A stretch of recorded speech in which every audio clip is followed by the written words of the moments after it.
Hi అందరికీ.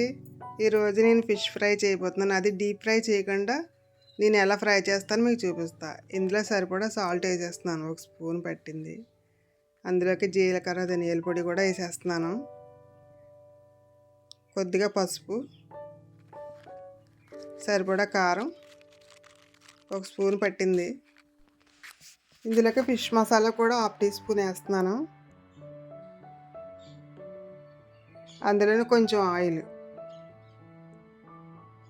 తర్వాత నిమ్మ చెక్క రసం శుభ్రంగా పిండేసి మొత్తం ముక్కలన్నిటిగా వేసుకోవాలి. అందులోనే అల్లం వెల్లుల్లి పేస్ట్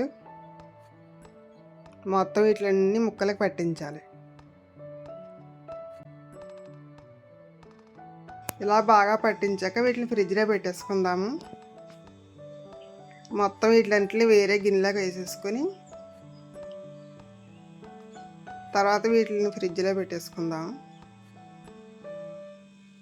ఇలా మూత పెట్టి 1 గంట సేపు ఫ్రిడ్జ్లో పెట్టాను. గంట తర్వాత తీసి పెనం మీద వేయిస్తున్నాను.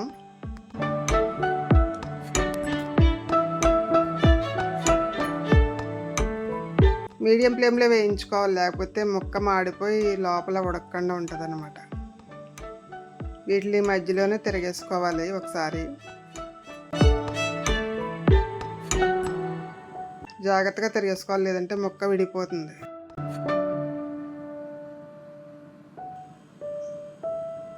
మళ్ళీ మధ్య మధ్యలో ఆయిల్ కొంచెం కొంచెం వేస్తూ ఉండాలి. ఆయిల్ కొంచెం అయిపోతుందనగా మళ్ళీ వేస్తుండాలి. ఇలాగ ఇవి వేగడానికి 15 మినిట్స్ అలా పడుతుంది. మళ్ళీ ఒకసారి తిరిగేసుకోవాలి.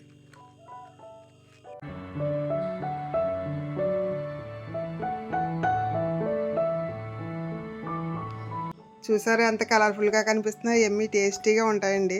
ఇవి వేరే ప్లేట్లో తీసేసుకుందాము.